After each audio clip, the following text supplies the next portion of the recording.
What's going on, guys? Bankrupt Games here with more Rage. And last episode when we left off we had quite a slow introduction to the game, but this episode things are definitely going to heat up. Going to experience quite a bit of combat. In terms of the story, last episode we got rescued by a character called Dan Hagar after exiting our ark, and we got spotted by some gang members that Dan took out some of their buddies that tried attacking us. So now we're going to their hideout to take care of them, so no one has a problem with them in the future. Quite an eerie little opening to this hideout, but here the game just lets us know that we can loot any corpses that we see, and sometimes you get money, a lot of the time you'll get ammo, and sometimes you'll also get smaller items like these that you can just sell for a little bit of money in the shop.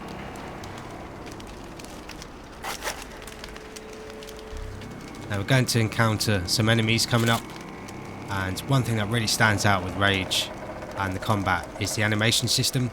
It's not perfect, sometimes animations will overlap, so enemies will react a bit funny or won't react to your shots. But generally speaking, it makes the combat, along with the sound design, give you a lot of feedback and feel really, really enjoyable. He's below us! I'll get it! See, sometimes it is a little bit janky and a little bit slow to react, but generally speaking, yeah, it does make the combat feel really good.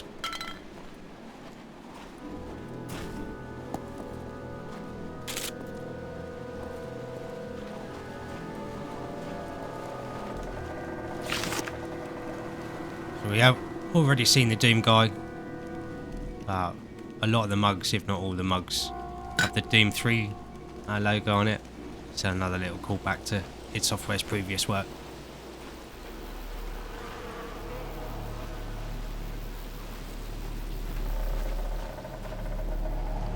Over there! Yeah.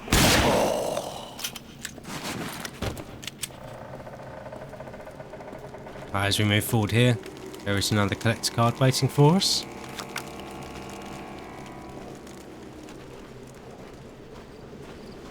And just around the corner from that one, there's a collector card here for us as well.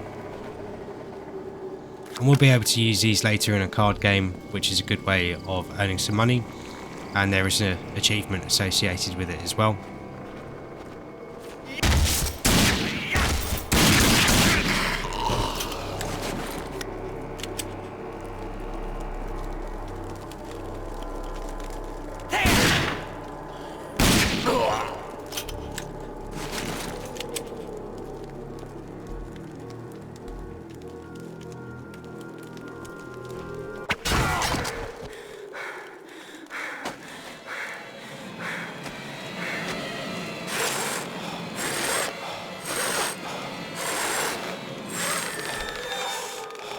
Well, look at what Hagar said to us. How dare you think you can walk into our house? Take him to the kill room.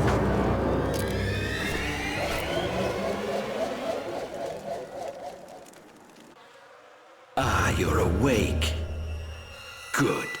I like my prey to know what's coming. I promise this will hurt.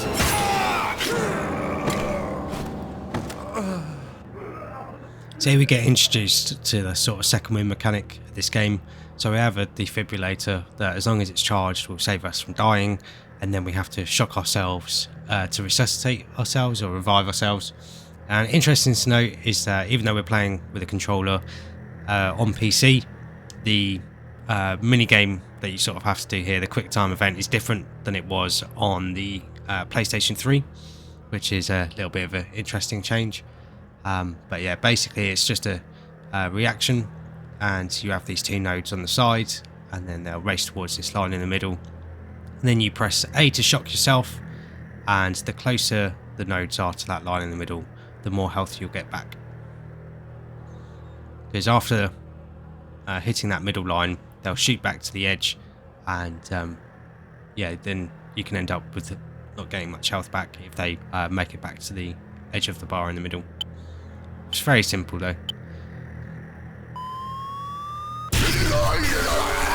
So we didn't do too great there, but thankfully there's no one else around that we need to worry about.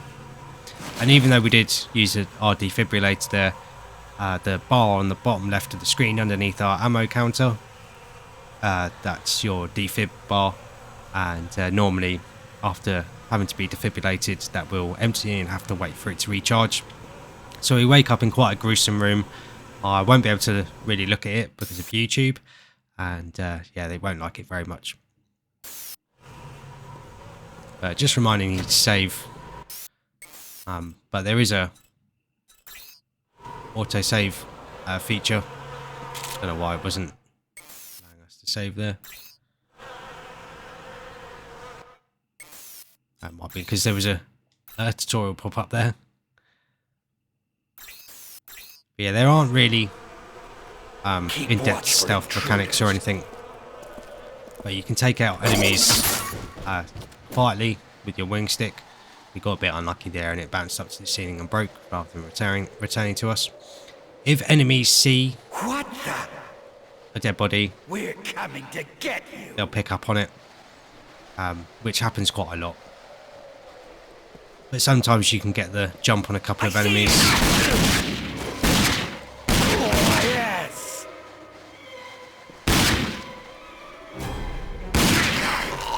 There he is. With your face on.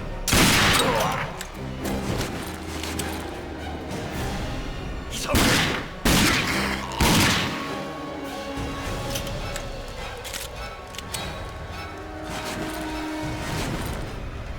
Quite an interesting soundtrack to the game.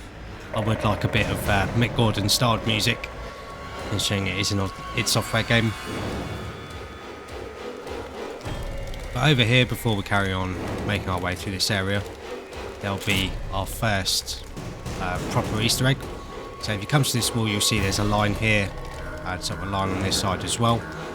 So we come up to it, and even though there isn't a prompt to interact with anything, if you press the A button or the interact button, that will slide away, and we'll have another door here, which might look familiar to people who've played Wolfenstein.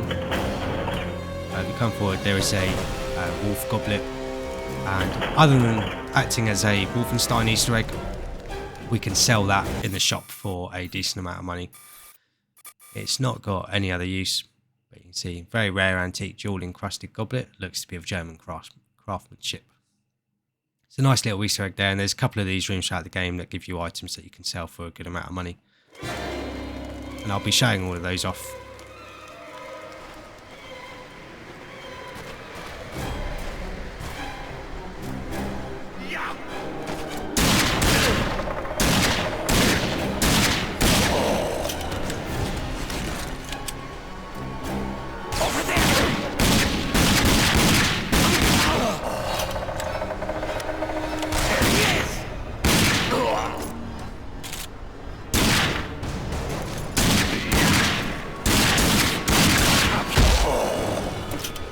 So something that is quite interesting with the combat in Rage, I don't know if it's because of the post-apocalypse, but enemies a lot of the time will take 2 shots to the head to be taken down on normal difficulty and above, which is a bit of a strange choice. But like I said, I don't know if the post-apocalypse has had some effect on that. I see it.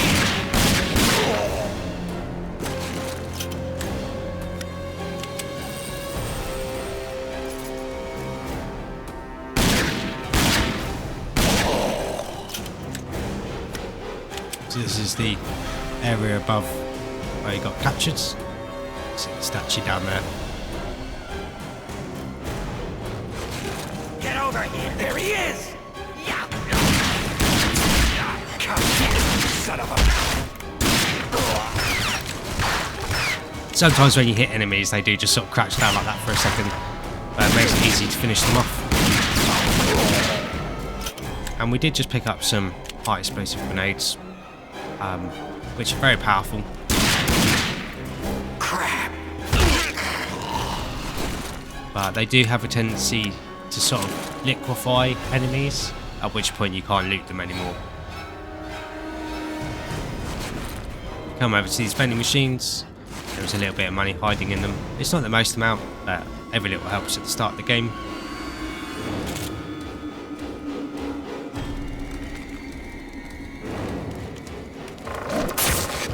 I've got some flesh stuck in my teeth.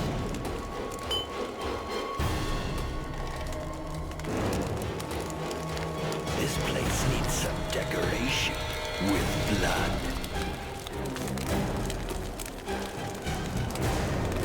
I need something to fight. Who's that? Spread out and find him. What was that bastard?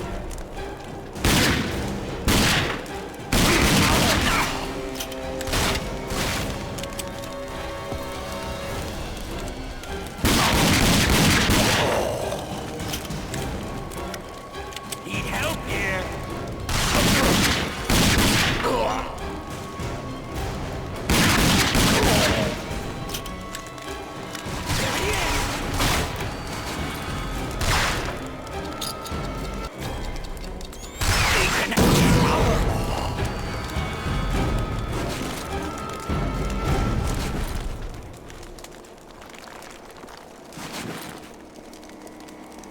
Yeah, that guy got liquefied, so we can't loot him, unfortunately. But it's not the end of the world. Kind of is, but oh well. But that is all the enemies taken care of. And as is the case with a lot of the levels in Rage, a lot of the time you'll have a way back to sort of the entrance to the level. Make things much easier for you to sort of carry on with the rest of the game, to save you having to backtrack through everything.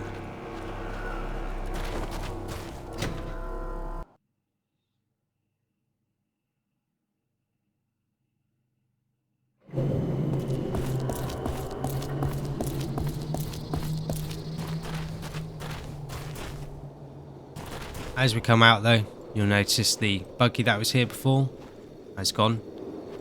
So that means that someone definitely escaped, and we might see a little bit more of the Ghost Clan later on.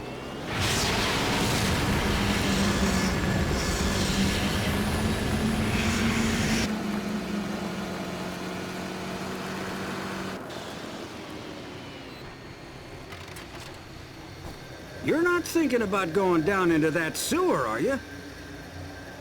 Those sewers are dangerous, you hear me? Dangerous!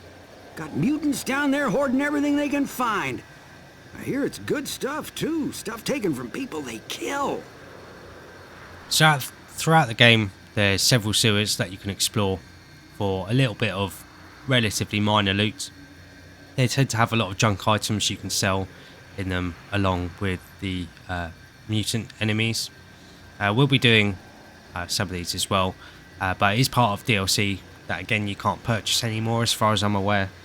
But similar to the Anarchy Edition unlocks, you can access or unlock the sewers by messing around in the game's files, and again it's very, very simple.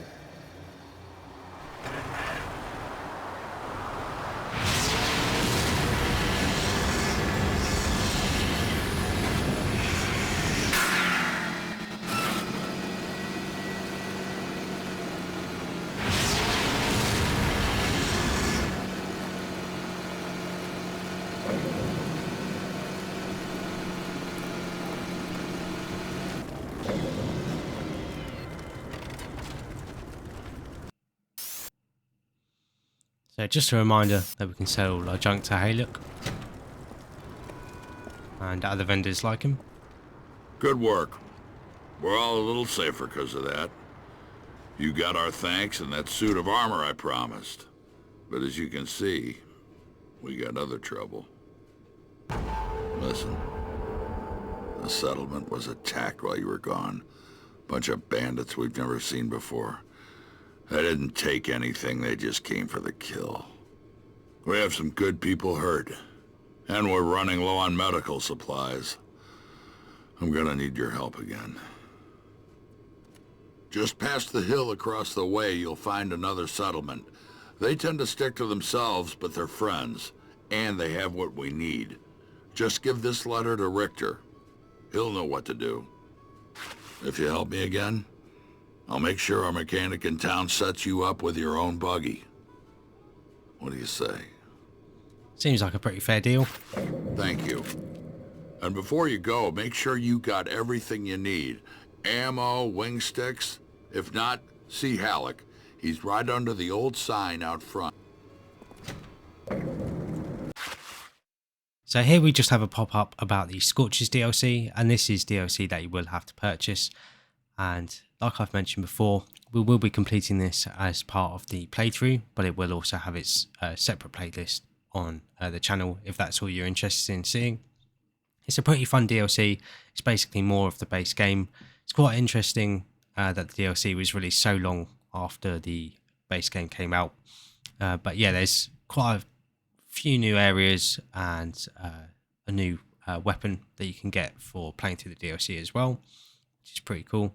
But we'll get to experience that later on. I'm going to go down to Halleck very quickly. Over the goods. Just showing off the fact that gravity's kind of light and you have a tendency to float off the ground when going over bumps if you're sprinting, but you take a lot of fall damage, which is a little bit annoying and can cause you to take unnecessary damage in some areas. Care to browse my but goods? you can, as long as you're wary of it, you know, you shouldn't die from gravity, thankfully. I might have something you need. So we can sell our wolf goblet for $150. And there's some other small objects we can sell. Anything that's part of a recipe that you don't know comes up with a gear symbol. And then anything that is part of a recipe that you do know, a crafting recipe that you do know, will tell you what item it can be used to craft. So if we look in Halleck's shop, we'll be buying the monocular now because we can make use of that. Like I said, it makes the pistol usable throughout the whole game, much more usable throughout the whole game.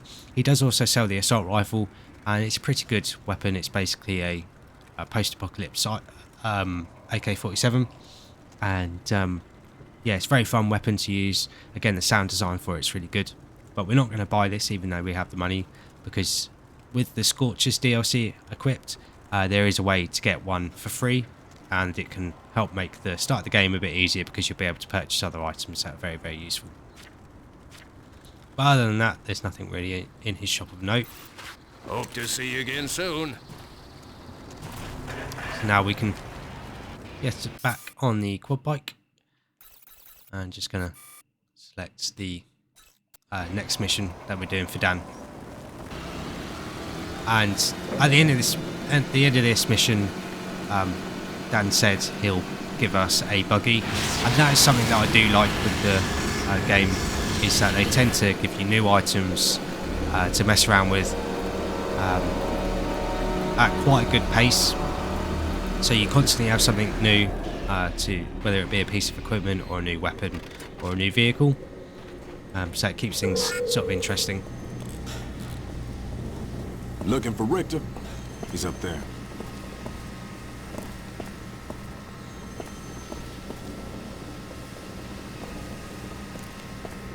You need something, stranger? Well, Dan's run into some trouble again, I see. Well, Janice is going to need to see this list. Go on. She's just up there. You're the note, but when you're done, come back here. I may have something that'll interest you. So as we come around to talk to Janice, if we look on the sofa here, there is a collect You must card. be one of Dan's new boys. Let me see what you need. Some of these things I'll need to track down. But you know the way it works here. We help you, you help us, right? A member of our group, Juno, went missing a few days back, and I'm getting real worried about him. So while I gather your supplies, how about you go look for him? If you find any trace of him, I'll reward you with my own recipe for making healing bandages. Can you please do this for me? Good luck, and I pray that he's safe. Couldn't help but notice, stranger, that gun you're carrying isn't much of anything. Could set you up with some real firepower. Help us out here, and I'll give you a real weapon. Our radio tower up on the hill stopped working. We need someone to fix it. Yeah, probably just out of alignment.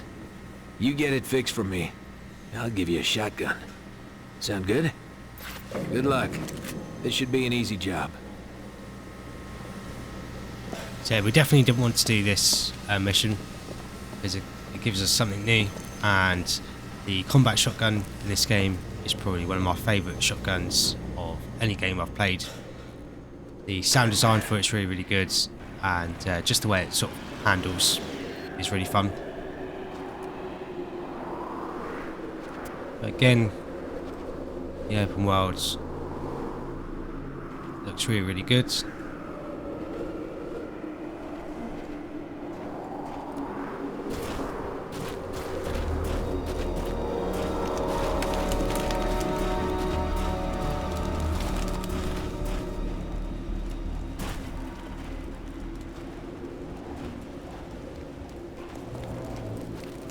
How's things over there?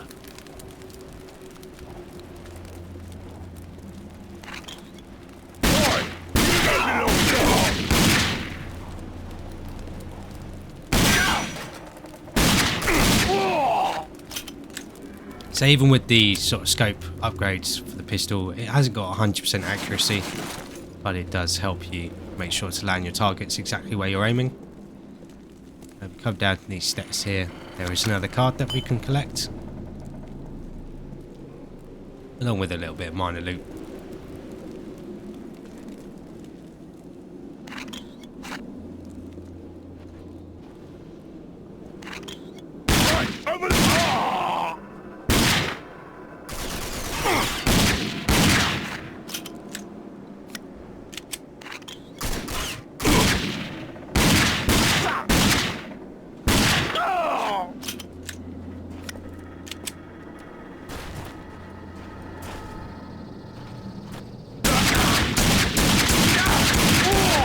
So as we come around the corner, there is a shotgun enemy. You definitely want to take care of them because they will do a lot of damage to you. They get shot off. At the start of the game, things aren't too difficult for you. They tend to take it pretty easy on you.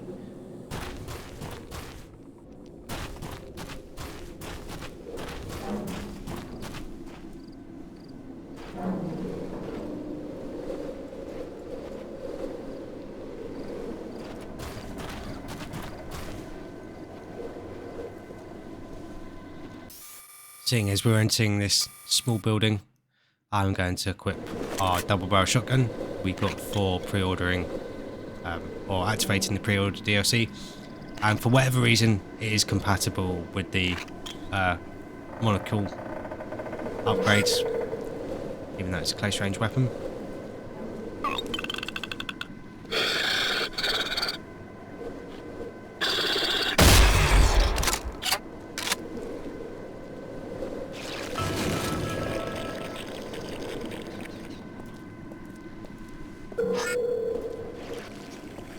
Normally another mutant jumps out, I think, after picking up Juno's remains, but I think if you take out that first mutant while he's still unaware of you, the other mutant doesn't spawn.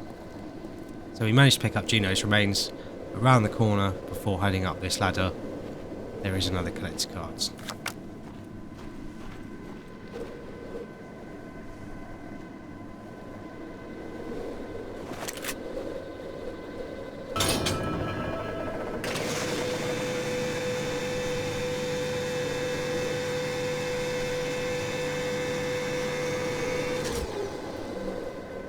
We also managed to realign the satellite dish, so we should get a couple of rewards when we head back to the Outrigger settlement.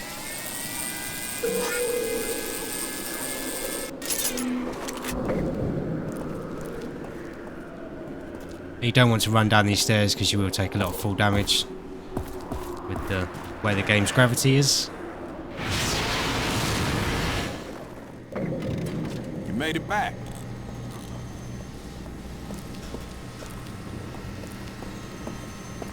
Hey, you. Looking for some work? With Juno gone, I can't leave my post. But we need to warn the nearby settlements that we've got muties in the area. Can you help me out with this? Excellent. Now, take this firework cluster and shoot it off on the ridge. I've got a launcher there. It isn't hard to find. So that'll take us back towards the ghost hideout, but we're gonna save that for a little bit, and we'll get a pretty decent reward for doing that as well.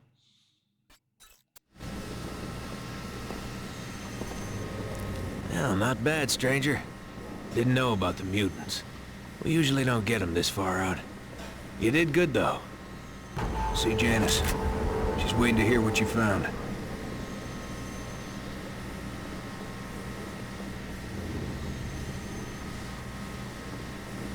Yeah, like I said, this is probably my favourite shotgun in pretty much any game I've played. Juno's dead? I knew something was wrong, but I had hoped he would show up. This world takes so many good people. But thank you for looking, and here is what you need, as well as the plans to make your own healing bandages. Just look for the things listed and put them together. They will help you whenever you are hurt. Thank you again, and good luck. So here we get an engineering recipe, and that's just to make some bandages, and they require some cloth rags, which we've already picked up some before, and some antiseptic formula.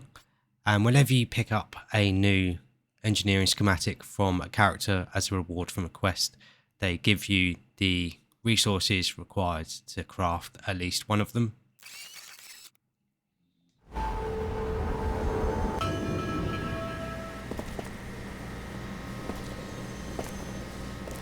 Some advice before you go. These hills are crawling with bandit tribes. They mostly fight each other, but if they find you in their turf, they'll kill you first, then figure out if you're friendly or not. You watch yourself.